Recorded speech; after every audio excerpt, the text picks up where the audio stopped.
This episode of Saturday Morning Trek is brought to you by Audible.com, offering more than 180,000 titles for smartphone, tablet, and desktop. To get a free audiobook of your choice and to help Trek FM at the same time, visit audibletrial.com/trekfm. And also by Enterprise in Space, an international program of the nonprofit National Space Society. Find out how you can help science and education and become a virtual crew member aboard the NSS Enterprise Orbiter by visiting enterpriseinspace.org. And if you want to join the conversation and share your thoughts on this episode, join the Babel Conference, our listener group on Facebook. Just type BABEL into the Facebook search field. We look forward to seeing you there.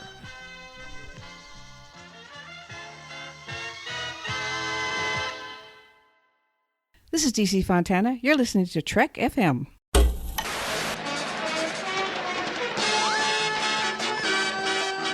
It's set now for action and adventure. Future's here for us to see.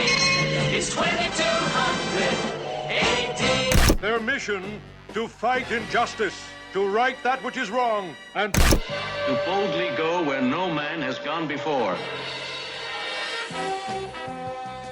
Welcome to Saturday Morning Trek. Join us at Trek FM as we harken back to the days of wood-paneled dens, console televisions, and drunk celebrities helping housewives from Sherman Oaks win moderate amounts of prize money through innuendo. I'm Aaron Harvey. And I'm Joe Slepsky. And today we're going to try kind of an experiment where we got really good positive reviews on the last episode that we did, which was our watch-along of yesteryear, where we found out that He-Man is actually, his backstory was just stolen from Spock. I'd like to say we blew the lid off the He-Man conspiracy. Yes. And if you've been following Trek FM on Twitter, you were seeing some of our postings of the He-Man code where we were showing our evidence. And I'll finish that. That will continue next week, and we'll wrap up. But I was a little disappointed that I haven't gotten any death threats from any Masters of the Universe fans out there. Yeah, there's been actually no response from anyone who is a He-Man fan, which surprises me. Maybe it's because, I would consider myself a He-Man fan, but maybe because they've known this secret shame all these years, and they're finally like, oh, somebody's onto us. That could be. That might be. But we decided, we want to continue to doing our episode reviews, but we thought, well, let's try something here where we're going to give you a little bit of information up front, and then we're going to do the watch-along and then talk about it afterwards for kind of, the episodes that are more a little middle of the road that might not have as much meat as some of the other episodes that we talk about. This is, not a bad idea, so we'll see how it turns out. And you'll have to let us know in the Babel Conference or leave us a review on iTunes and let us know what you think. I love the rationale. Hey, we tried something new last week and everyone loved it, so this week we're going to try something completely different. No, it's not. It's in the same vein instead of going completely back to the other. It is. You don't want to get complacent out there in the world of podcasting. No. Well, and then once we're done with season 2 of the animated series, we're actually kind of moving into our phase 2 of Saturday Morning Trek, where things will get really different. So we'll have to see what happens at that point. The way you said that, it sounded like a game show. Oh, like we're going into season 2 where the point values will be doubled, and anyone can take the top spot. Well, last year around this time, we did match game Star Trek style at Star Trek Las Vegas for Mission Log. Oh, first of all, I love the match game. As long as we're talking about the 1970s, the match game is one of my favorite things ever. And I did not watch it when I was a kid. I've seen it all as an adult. Get ready to match the stars. William Shatner and Mira, Nipsey Russell, Brett Summers, Richard Dawson, and Ann Elder, as we play the star-studded Big Money Match Game 74. And now here's the host of Match Game 74, Gene Raymer. And the new match game actually isn't too bad either. It's not. It's a little, there's a little too many obvious insert shots where they give Alec Baldwin a one-liner later. Like they, you know what I mean? Like someone writes a joke and they go back and they insert it. It's retconned. The whole show is actually is retconned. So there's a little too many of the insert one-liners for my taste. Yeah. When you watch, I feel like when you watch the match game, and I have one of the DVDs, or I had a DVD of it, a recent release where it was like the best of, and you watch it, and so much of it was off the cuff, and so much of it was just drunk 70s, like they're getting ready to go to an orgy later, like it's they just know what's up, and it was so smart and so quick, and I know a lot of that was written out, but just the way they read it and the way they reacted was great. Well, and I do enjoy you feel the new like one. they actually were drunk in the 70s. Oh, where yeah. The one today where they show them drinking, it's like, who knows what they're actually drinking, and if Right. they're just pretending to be a little bit crazy or something like that. But exactly. Yeah. Plus, the 70s had people like what is her name? Brett Summer? Brett Summer. Now, do you know who Brett Summer was? Kinda. Do you know what she was famous for? No. Nothing. She was. Oh. I want to say She's Paris Hilton. I want to say she was Jack Klugman's wife. Hold on. Hold on. Okay. Working. She was Jack Klugman's wife, who was a hoot, apparently. Obviously, she was a hoot on TV, but she was a hoot at parties and just made the social circles. And Jack Klugman was going on the game show, and they were like, why don't you bring your wife? And so he brought his wife, and then she ended up staying on the game show. It wasn't even... That was sort of like her intro to the world, Yeah, basically. really. It wasn't even like she was, like a Zsa Zsa Gabor, who... kind of had some notoriety and then just ended up doing a lot of game shows. She just started doing game shows because she was the wife of Jack Klugman, Well, IMDb actually has her. She is in a few things. She's like Mrs. Gavin in The Naked City in 1961. She was a Ben Casey. She has like bit pieces in shows before she was in... Right, bit stuff. Yeah. Yeah, so yes. I mean, she definitely, I think, was an actress. She was Aunt Rose on Mary Tyler Moore. Right, but she wasn't. But for a show that, at one point billed itself Celebrity Match Game, right? Or what? Yes. Like she wasn't a celebrity. She was a bit player on all these episodes. Right. It's one episode. Yep. And then whatever.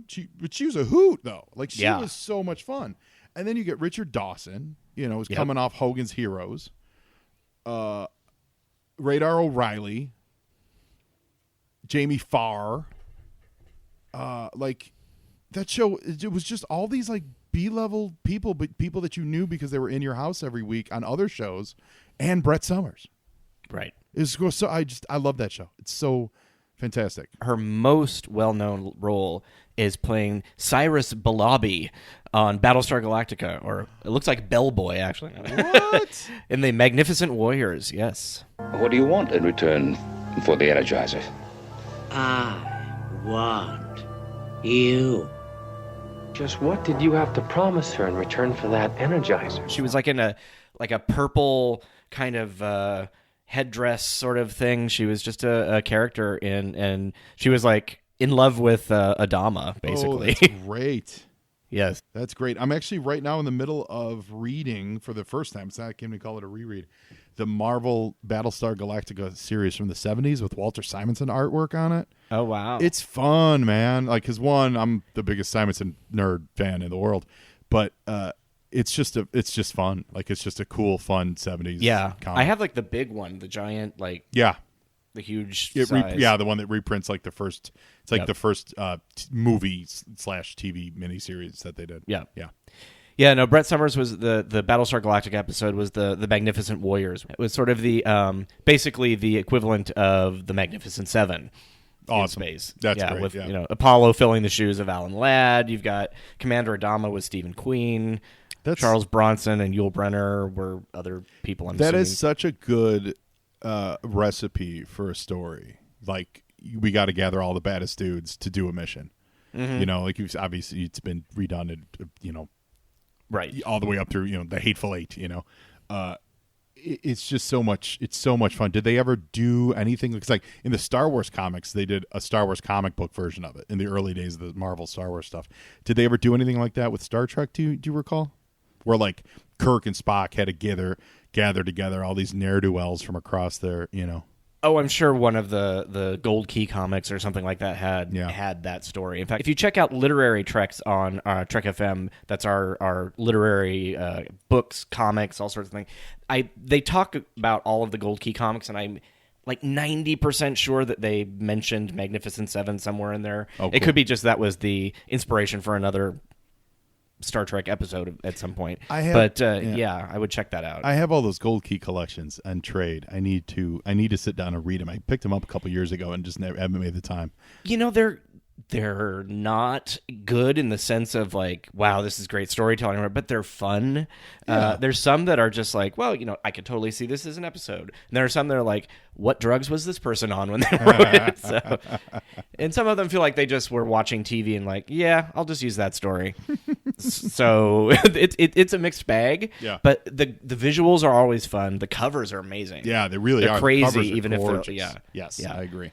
And The same I with like the British comics, I like too. the interior art. I'm a fan of the Silver Age, so it's right up my alley. That's why I bought them all. I just haven't made time to sit down and go through them. And speaking of comics, this episode we're going to watch today, it very much takes on something that they did a ton of in the comic books over the years, which I'm sure was influencing the guys who wrote it, like an old Superman story, where Superman would either take beasts into his cosmic zoo, or he would get kidnapped on a planet and turns out he's a child's plaything, or he's in a zoo or something like that, about the shifting perspective, and is he rescuing, because he would keep a menagerie in his Fortress of Solitude. So is he rescuing that creature, or is he really imprisoning the creature?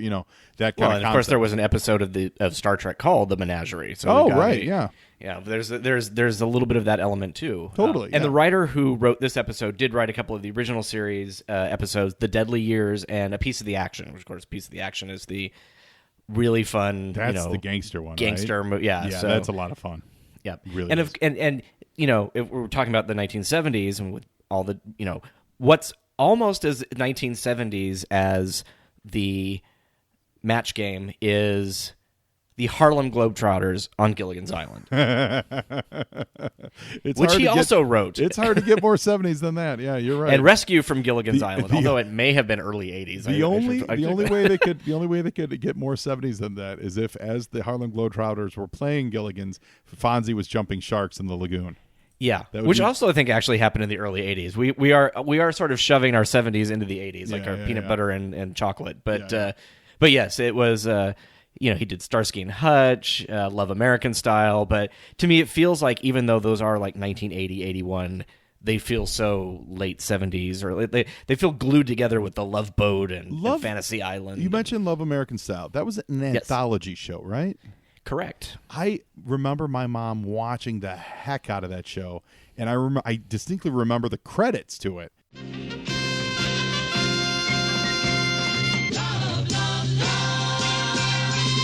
Love American Style, truer than the red, white, and blue. Love American Style, that's me and you. But I never knew what the show was. I think I was so young that the idea of an anthology show, I didn't get it. Like, I was like, why are these aren't the same people we watched last time? So I don't understand what's going on. And the stories aren't really meant for kids either. Sure. I watched one. My mother used to show us Halloween every time it came on TV.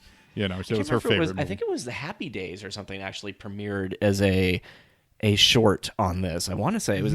I think you're right. Happy Days or Archie or something like that. Something. Yes, there is a major, one of the major shows from the 70s. And it's weird because it's like of Love American Style, it feels so much more of the time it was supposed to be in that short period. It felt more like a play or something because I watched it and was like, wow, and then it turned into a sitcom somehow. It was like it was like Twilight Zone for women at home.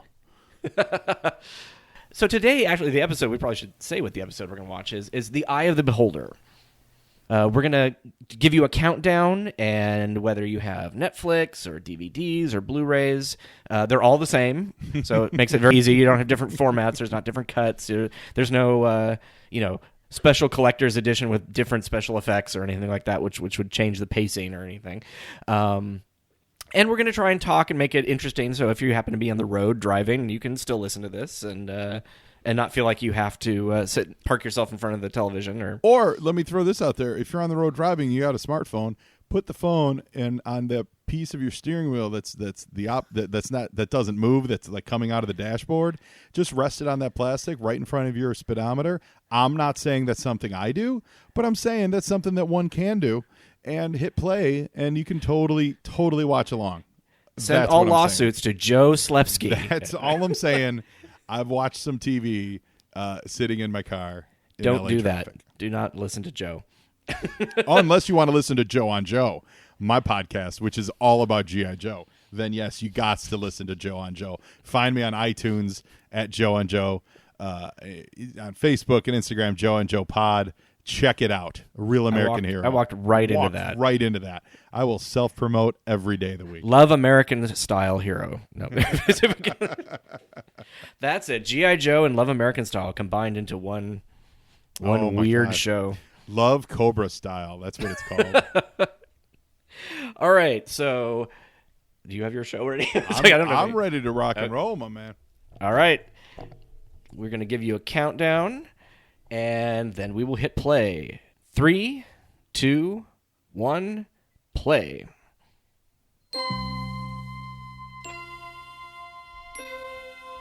And we have our opening. I'm watching this on my big screen, which normally, actually, I'm able to do this because my wife's not home right now. And you're not driving. And I'm not driving.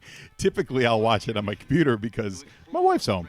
So I'm able to watch on the big screen. And I got to say, it looks even better. I love it. Like, it looks great. It looks different. It definitely looks different. Because you could just see more details. And the Blu-ray and the sharper version, if you're watching on Netflix, you have the same quality as the Blu-ray. Right.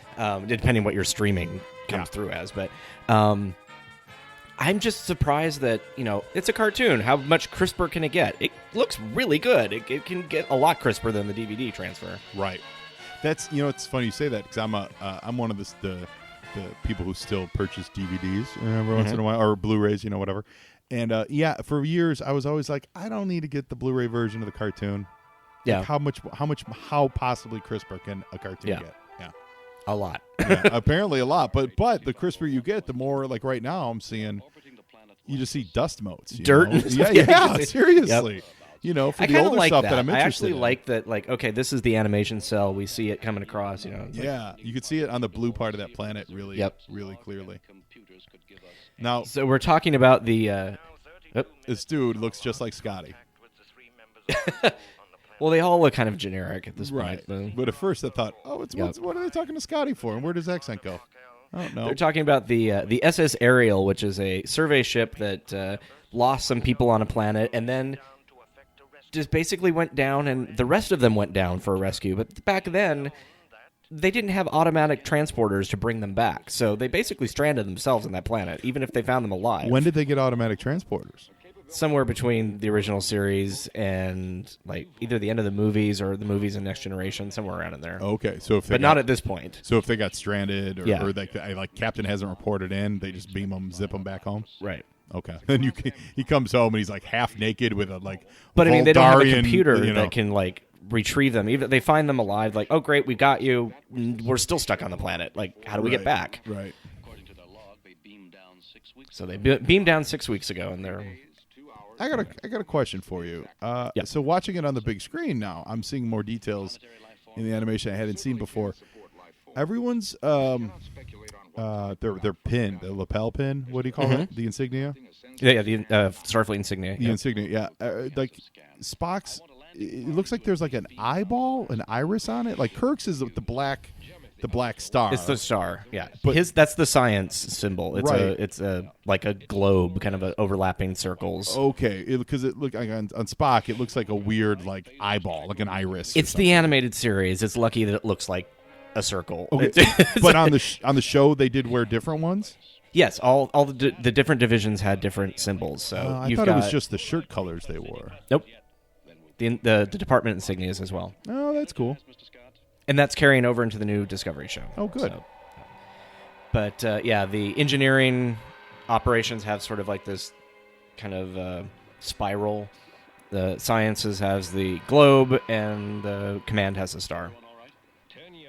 Yeah, see right there. But it always feels That's like a good kindergartner looking. class cut these out and stuck them on because they're weird. They're drawn probably. It's sort of like the early CBS South Park. eye is sort of winking at you. or Yeah, something, that's or- exactly what it looks like. that dragon in the water is very Yes. cool.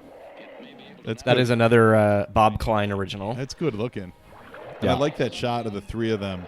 Yes. Like all posed together shooting at Yeah, the same time. that is That's- very cool. That would be a sweet cell to have, like hanging on your wall, you know? Are there a lot of these that survived, or is there a collector cell community? There for are a this? lot of them out there, but the problem is when they basically went out into the world, they didn't keep them together. There's like one layer would go with something, and the background would go somewhere else. So they're all out there, but they're all completely in different and wrong orders. So you're lucky if you get them a set of of them all together. So I have one from How Sharper Than a Serpent's Tooth that has the background and the 2 or 3 different layers, but that's all the rest of them are pretty. I've got a Spock's head that I got for $8 once. It was That's pretty cool, though. floating head. Yeah, that's pretty cool. And I like this monster. I think this guy's kind of too, cool. Yeah. Yeah. This is interesting. This is like what happens after. I love the animation choice to do the close up on half their head. Yeah, That's it's really kind of interesting. cool. Okay, that's a neat it's a neat way to shake it up, so you're just not doing reaction shot. I kind of feel like this is their attempt to almost do like how when people do pages in comics and they try to shake up the different. I was just gonna say that it's like each shot is a comic book panel page. Yeah. It really is. Okay, I love this. These guys, McCoy is stuck in because he wouldn't be dead. he would be so dead. Yeah. And this is like when they see the video of the beached whale who has died, a day ago, and it's just all gas, and the guy's pushing it, and he slides right into it. Yeah, that is. The air was running out under there. How could there have been any air under there, other than the death gases of that giant dragon, McCoy? You just every day a dinosaur falls on you. Death gases. Yeah. 1.21 gigawatts. No, kilometers. No, but I love the background like the design that they did is like very nicely drawn, and they've got the cool looking rocks in the background, and I know that one thing that bothered some of the people that actually worked there was doing all of the silhouettes of the people when they could have actually just drawn them. Yeah. And it's like there's no reason for them to be in silhouette there. There's no light source to cause that or anything. No, but it's still cheaper. They're still it's cheaper, saving, but it's just they're still saving a couple bucks, I know that the people who actually worked on the show were just like, can we just draw them? So some of it was an artistic choice. But, this is neat. yeah. Because at first you're like, Upside down. Did the world's gravity flip? Like, what is happening here? And that's primarily because there's no ripples in the water. But it's nice that they're like, okay, this is something we could do. So they take what they have and they repurpose it, and would have been neat. And I feel like if this were live action, what you would have seen is it would have been like a perfectly still shot, and then the reveal would have been a ripple in the water. Yeah. That's how you would have been cued that they're not actually standing upside down. Still look very cool. Don't get me wrong. Is Bones' hair did Bones' hair turn red or something? That was weird. Yeah. So they're trying to locate the group of people, and they're going through all these different environments that don't seem to make sense. Yeah, I like this. And then the water's too pure. And yeah. Well, Bones. I like that Bones is just like, I love it. It's great. Let's just enjoy life. Like, he's not going to question it. You know what I mean? Right. No, but he also he wasn't very scientific. It's like, I'm just going to taste it. Exactly. Well, he thought that was not smart. He thought they were in the. He forgot this was Star Trek. He thought they were in the movie Prometheus. Yeah. Yeah.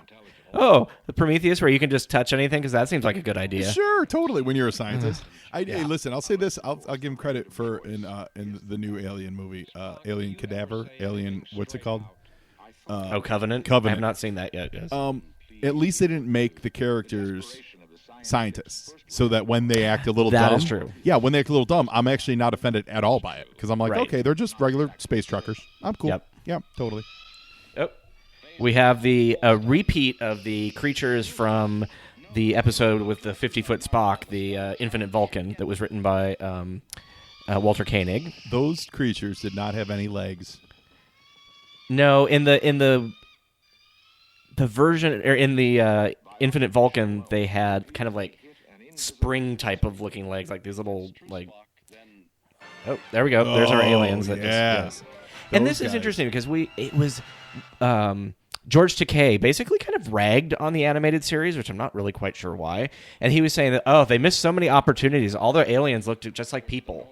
No, that's not true at all. No, actually, they didn't. No. And percentage-wise, there was, I think, a fairly large percentage of alien-looking aliens. Yeah, these guys are like elephant slugs. snails. Elephant snails. Yeah, elephant slugs. It's like an elephant. Really cool elephant caught the eye of a slug across the across the bar and was like, "What's up, player?" The slug was like, "What's up? How you doing?" And you get elephant slugs. Yes. So the elephant slugs have captured them, and they are now basically discovering that they are in a zoo. Yeah, it's so good. But they weren't in the zoo before, though, right? They were just on they were just out in the environment. Those were all different environments for other aliens. That basically those were other zoo locations. So they were in another part of the zoo. Yeah. So it was still artificial. I think the whole planet's probably kind of like right. So that's why he said it's like too perfect because it was cultured. It just wasn't cultured right. Exactly. And there was no reason to have all of those different environments so close to each other. They don't make sense. Right. You wouldn't have Because it was a desert next to a forest next to right, a Right. And we learned that the aliens are telepathic. Yeah, but so now should. So Spock quote came to the conclusion he's a little bit telepathic too, right? Should he be able to be like, "What's up, alien?" Well, that's what they were just saying. He just it's it's different, right? It's it colony of ants. I like that they think of all my objections. And they address them. Like they address them as you're coming up with them. I'm coming up with them. They're sitting in the red room. But one day some kid's going to say, but isn't Spock telepathic? Don't worry, I got that covered. Read the next line. Oh, you're right. I'm sorry. I appreciate sometimes when shows are doing that. We're like, yeah, well, this doesn't make sense. What about that? And then suddenly the character is like, well, that doesn't make sense. We're like, oh, all right, thanks. Totally. Yeah. Glad you said that. I do appreciate that. I do appreciate that. And it conversely, it makes me upset when you read reviews of a thing and the reviewer is like, they never explain why. Oh. And I'm like, oh, yes, they did. Mm-hmm. You just weren't paying attention. Paying any attention. Yes, exactly. Yeah. Oh, yeah, they did. I love the technology, the shape of this, or these really organic-looking, like, devices. They had that ceiling light thing that has that turns on and off the force field. Uh-huh. And here they go through they're going through other zoo those areas. are like that was like a human heart, and those guys are like from like Thundar the Barbarian. Yeah, he goes, I find them strangely attractive. I'm like, okay, we don't really need to know what you're into, Spock. That's okay. Well, they're this is where you're going. Yeah, and they live in these buildings though. Like who? Well, this is the environment they manufactured for the humans. So they made the buildings for the humans. Yeah. Okay, that's cool. I'm assuming that they like rudimentarily read their mind and kind of like, okay, this is kind of what we think you look or live in. Right. Oh, okay, yeah. That's great. This area has been carefully prepared for human types. Oh no! Exhibits in a zoo. Yes. Dun dun dun. Back on the starship. Back on the starship. Like Chekhov just did a record scratch. Yes. Oh. That dude. And that was the guy who was on the screen. Yeah. So now we've met. Well, he looks like a Mad Magazine character. A little bit. Yeah. It kind of reminds me of maybe somebody from Emergency or Adam 12 or something like that. It's got a bit of that. He looks like he's right out of the pages of the Mad Star Trek parody. Like what? Yeah, a little bit. It really does, right? I think it's the forehead lines and the lips, the curve on the lips and stuff. Yeah. Is that Majel Barrett again? It's Majel Barrett's voice, yes. Yeah. The thing is, it kind of looks like her too. That's sort of interesting. A little bit, yeah.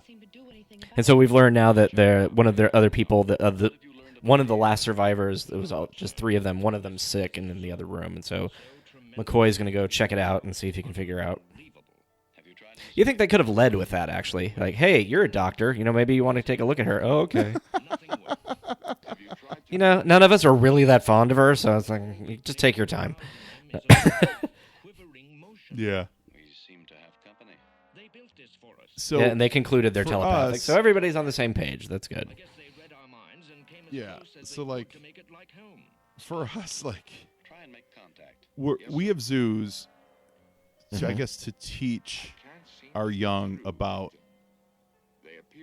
So who are these guys teaching? Is it they're teaching their kid? The children's do show up later. The kid that shows up. Yeah. So is that the point of this zoo, or is this more of like a Brainiac kind of zoo where he just takes specimens from all over the galaxy? Yeah, I don't know. It almost feels like, we can talk about it when we get to the point where it wraps up. That's a good question. Let's talk about that afterwards. Okay. Oh yeah, no, he's his medical kit. It's sort of interesting. They end up using like the same language, which feels a little bit like lazy writing. There's like the. Let's see, where's she? Always to the same place? Yes, always near the display case. What display case? So behind all of our house, toys. Yeah. It's like that's the exact same language that McCoy used before they met them. I'm like, whenever somebody does that, it seems odd because nobody would come up with that exact same. Maybe we can get them to phrasing. Well, maybe he and McCoy used to have a relationship. Not he. I'm sorry, not he. She and McCoy. Maybe she and McCoy used to fool around or something, and they picked up each other's colloquialisms because they spent so much time. He's just not saying anything. Right. You know what I'm saying? Yeah, he's keeping on the down low. He's like, I'm not going to blow up her spot because I don't know. He doesn't. He thinks she's hooking up with the Mad Magazine guy. So he's like, I'm not going to blow your spot up. I'm cool. I like how we've written fan fiction inside of our watch along. Listen, in that new Star Trek movie, they said they gave him a reason for his nickname Bones, but we know the real reason for his nickname Bones. Come on. Children's show. Come on. Let's go. I like the disco ball chairs. Yeah, I just noticed that. That's great. That is so great.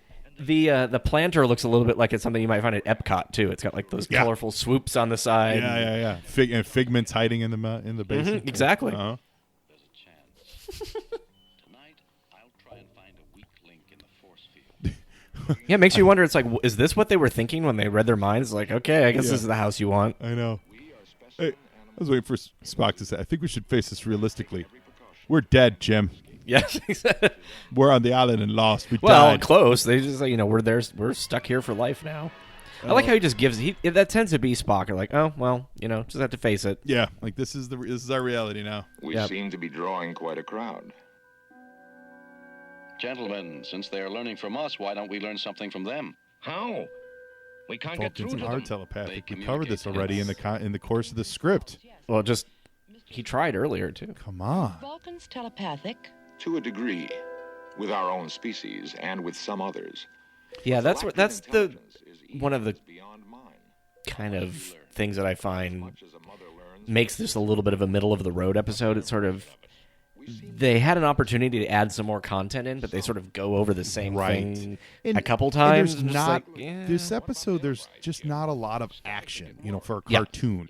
I was thinking about that because I was watching it, and in my head, I was like, this is really dragging on. Obviously, it's no longer than a normal cartoon. But I'm like, why is that? It's because they go from their transporter to a lake, to the zoo, and back home. Yeah. It's like there's no, and it's a good story, and it is very Star Trek. It's like the menagerie. It's like it's got a little bit of a message, about perspective, and like just because you look ugly to you might look ugly to somebody else, and exactly like that. Yeah, it's just that they're just standing around talking through the problem, right? Which is fine if this was a live action episode, where you can get the nuance of acting or something. Yeah, or like an episode of The West Wing. Yeah, but well, then you'd be at least walking fast. That's true. Around a hallway. That's what they need to be doing. They need to be moving from talking. Yeah.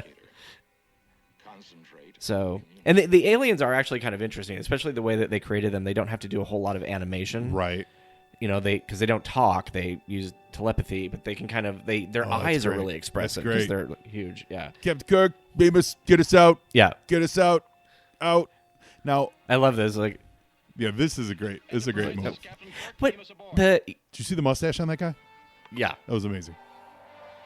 Yeah, they cut in. That was one of the bloopers. They Added they a had mustache. the Lieutenant Kyle for half a second, and then they cut back to Scotty. Oh, so the guy with the mustache is Lieutenant Kyle? Yeah. So, and now they think that they're a deadly species because they.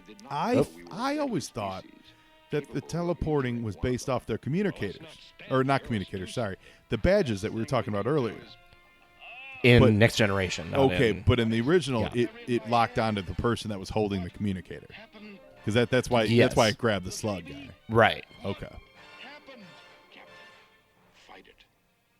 Which doesn't make sense, because when there's multiple people, only one of them's holding the communicator, right?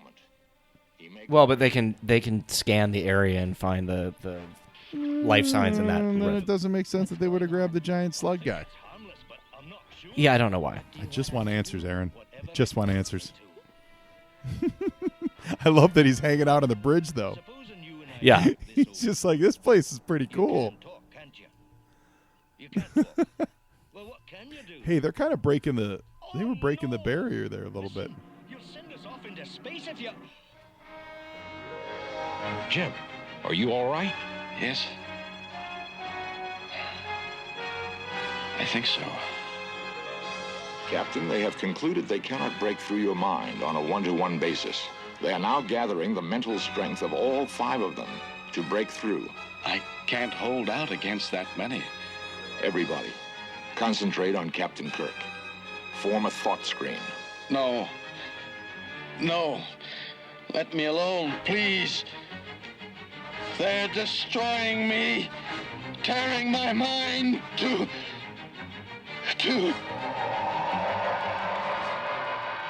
Listen, yeah, I love that he looks like he has an ice cream headache. Like, totally. Like, it's not gonna take a lot to concentrate on Captain Kirk. He's dreamy. Tearing my mind. You're tearing me apart, Lisa. Lisa.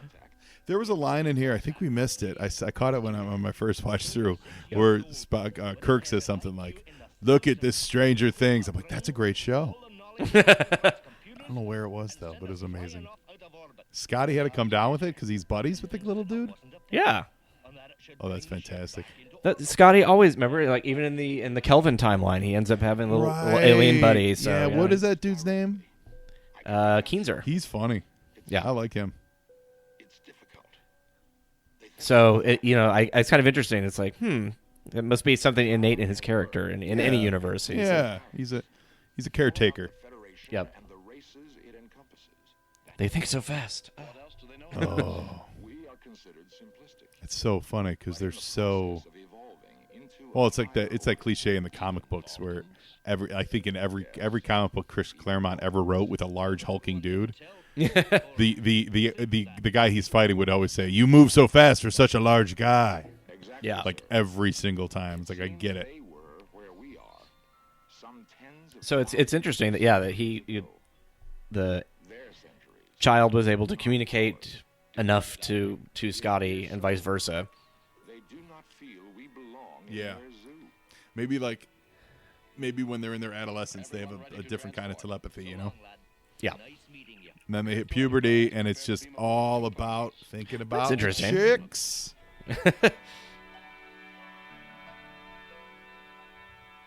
No, I don't think you belong in their zoo either, Mr. Spock. That's great.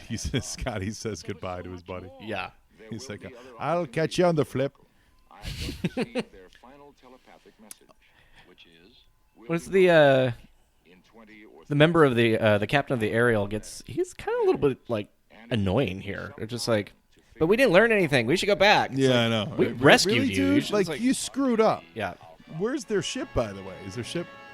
You don't get to see it, and they don't mention where it is or what happened to it, or why don't you just go downstairs and sleep it off? Well, next time we hit a deep space station like Deep Space 8, Deep Space 7, can't hit Deep Space 9, but whenever we hit one of those, we'll drop you off, Mr. Jack C. Harris, Mad Magazine drawing guy. I love this, like, well, it's somebody else's problem. Bye. Yeah. But it's like, that's very Kirk. But it is totally Kirk, but it's not really a problem, you know? It's like, there's just a planet of zoos. Like they're just chilling. Yep. They're nice guys. Well, this is where I wonder if they put out the emergency buoy cones. It's just like, wait, steer clear of this planet. If you go down there, you might become part of the zoo. Right. So, yeah. So, what'd you think? Oh, I loved it. I mean, it's it's a little straightforward. It's a little boring in the sense of just like change keeping your attention. But it's still, it's still good. It's still, got good ideas, and it's always entertaining to have Kirk and Spock, the actual Nimoy and Shatner and stuff. That's always keeps my interest. But yeah, it could have used a twist or two. It's kind of like the opposite of the other one we did, where with the underwater people. Yes. Where like that one had like 18 different twists and stuff kept getting in their way. This was like, as soon as we get a transporter, we're going to solve this. Okay, we're out. We're done. Yeah, that's a good comparison, actually. It felt like there was more at stake there, even though they could have actually pretty much left at any time. I mean, you had their transformation of their physical body. Right, but, right. Yeah. But they kept running. It kind of feels, and they ended up having there's this person who's sick. But those stakes didn't even seem that high. It's sort of like, oh, she's running a fever. Oh, yeah, okay. I feel like they should have, if even just taking the plot points they gave us, if they put the little dude on the Enterprise earlier, and then they could have had him causing havoc on the Enterprise. Mm-hmm. So then it's like a ticking clock on both sides. And the parents are like, well, now we're really pissed off. Yeah. So where are and they could do the basically kind of what they did with Kirk, where he's like, my mind, it's like, right. But they could have actually been trying to communicate with them more about like, where did our child go, and that would have been like Uhura. She's the communications officer, right? Yeah, she was just totally absent. This entire episode. So when that dude came up there, she should have been like chatting with him and calm. Like you could have a whole thing where she calms him down, figures out his language, settles him down. And that's a whole beat. That would have been exciting. Then you would leave the guys on the planet, and you wouldn't just be staring at them in a room. That's what you could have filled the time, even though it was very brief, with just the 2 or 3 repetitive. They're telepathic, and I'm a Vulcan, but our telepathy is different. Right, exactly. And they're advanced. Guess what? I'm also telepathic, but I'm Vulcan. I'm like, okay, yeah, well, you just said that. Right. Okay, thanks. Right. Did I say that I thought it was an echo? Is there an echo in here? Because I'm a telepathic. Was I telepathic? Yeah. Did I mention? Hold on a second. Yeah. Yeah. So I think that it had possibilities. It just it maybe didn't live quite up to its potential, which is sad because if you look at the Deadly Years and A Piece of the Action, those are really well written shows. They're fun. They've got a lot going on. There was one line that I really did like where it's like, basically everybody would evolve, and they can communicate with them eventually, and McCoy says, even Vulcans? And he's like, yes, even Vulcans. Like you could just tell that like the dripping with sarcasm, even for a Vulcan, was just like, yeah. McCoy's never gonna miss an opportunity to take a shot. No. Even in the animated series. That's what I like. Yeah. It's like we don't get a whole ton of character depth in the animated series, but those beats are still there, right? Which I think is nice. And that it gets even stronger in season 2. There's an episode where Spock's life is in danger, and you get a really nice Spock McCoy moment. Awesome. Yeah, it's fun. So, what any final thoughts? Anything that you I think we covered it. Like it definitely needed a little more action. It was solid, the animation. I love the designs. I think the strongest point of it was the designs of all the other aliens and stuff. I think that was really strong, actually. Really strong. I really like the aliens, the Lactrans. That rock creature, rock-looking creature that ended up sitting on Bones' face. Yeah, that guy looked great. Like, that was a really cool animation. So that stuff was all really great. It just kind of towards the middle and the end, it just needed a little something more. The one thing that I thought, like technically where it fell down was the Foley. Like when he was like, "Oh, let's go over there and like we need them to think about really hard and have them go get our communicator," and you hear, it's just, but it's like it. I can't explain it, but it's just the most dull Foley. It's like, let's say I got a stapler on my desk and I got a mic. Okay. There, I'm done. You know what? You're just like, I gotta say, maybe it is towards the end of the season. Maybe this was a victim of budgets. Maybe they looked at it and said, we don't have the budget to do like a big set piece on the Enterprise, or spend a ton. Spend a ton in Foley. You know what I mean? Like, so maybe because maybe the Foley suffered because it did seem like they did a lot of new animation and stuff like that. There was definitely, especially the stuff with Kirk like grasping his head and like being in pain, like that we hadn't seen before. Right. Yeah, who knows? And those were pretty detailed. It seemed like it almost shifted between a slightly different style. It got more detailed in like 2 or 3 places where like, oh, there's a few extra lines than he normally has in his face. Right. Well, researching where Brett Summers came from isn't the only thing we've been doing on Trek FM this week. Here's a listen to some of the things you may have missed elsewhere on the network. Previously on Trek.fm, the 602 Club.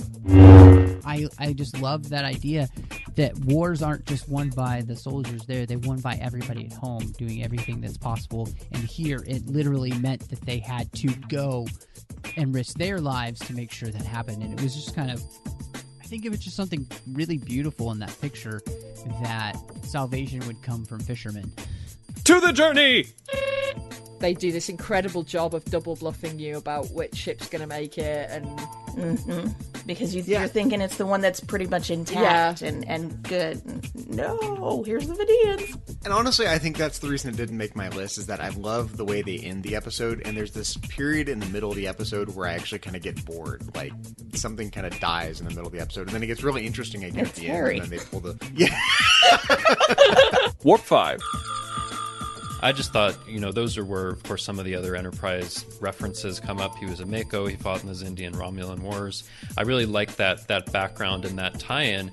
And it makes sense that, over the course of 100 years, that somebody's going to kind of go a little crazy and get to this point where they're just, seething for some kind of revenge or something. So, and introducing The Edge, a Star Trek Discovery podcast. What have you done out there on the edge of Federation space?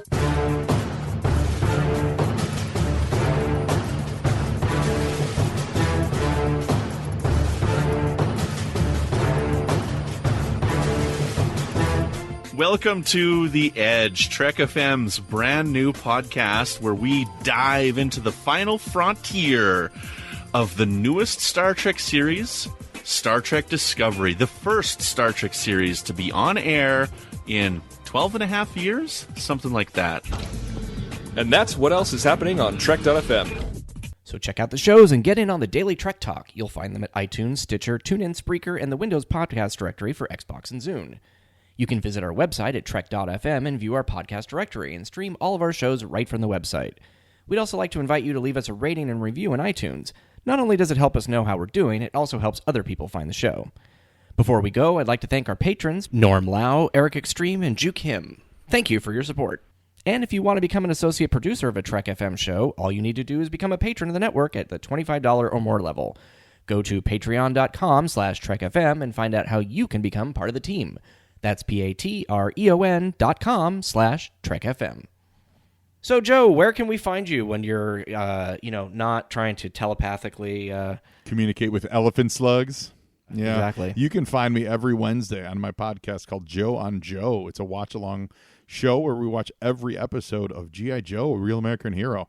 We are starting season 2 now. We're in the low 70s. We actually only have about 23 episodes to go before we're done, which is going to be right around the corner. It's very exciting. And you can find me on Facebook and Instagram and Twitter and stuff at Joe on Joe Pod. Nice. We have about 7 episodes left of the animated series, which still constitutes a season and an episode, which is hilarious. It would be nice if we had that many. I honestly wondered at some point if there were that many episodes of Star Trek the Animated Series, if it would have been one of those things that nobody would have talked about because you just could not have done that many episodes with any kind of quality. Yeah, like the big thought pieces. I mean, there's wild differences between the two shows, obviously. Oh, right, yeah. It's, the G.I. Joe shows are about, there's one hook or one MacGuffin or one plot, and then it's just a matter of of solving that plot and having witty banter for the rest of the show. Right. All these Star Trek animated ones, they really had a lot of meaning and a lot of in-depth exploration of bigger picture ideas. You know what I mean? And that's the difference of them. There's definitely morals, and there's definitely, there's definitely good morals, we'll just say, for the G.I. Joe show and stuff. Mm-hmm. But it's not the kind of think pieces that we've seen here on the Star Trek ones. And I think that's one of the positive things about having a short season for the upcoming Discovery. 15 episodes. You hopefully will not get, a ton of clunkers or anything right. like that. Oh, yeah, totally. Then you can absolutely do your best, yeah. Because, I mean, with that many G.I. Joes, there's a few that you're just like, oh, boy. But, it also... we've talked about a couple of those. But with that many, though, it does give you the opportunity to experiment and to try different stuff a lot more, I think, than when you have the smaller... Well, like the episode that I was on with the two-parter, Mm-hmm. it's like that might not have happened if you just had a set number and it would be like, because Yeah. it doesn't... In the long run, that didn't matter except for, I guess, to exit a couple characters. Yeah, right off a few characters, absolutely, yeah, totally. But cool, yeah. So yes, check me out every week, Joe and Joe. And you can find me at Geek Filter on Twitter, Instagram, all those places. And you can find me in the Babel Conference. And I have also been doing a lot of entering design contests and stuff lately. So you might be able to see my artwork floating around. I did a Dungeons and Dragons shirt lately. That was fun. Awesome. So cool. All right. Well, I think we should probably leave the wood panel den. It's like it's kind of beginning to feel a little bit like a zoo. I don't know. Little it's bit. like yeah. There's. I'm gonna. Do you see those slug things out the window? Yeah, I'm gonna start thinking heavily about my remote control and see if they bring it to me. And remember, there is an animated series.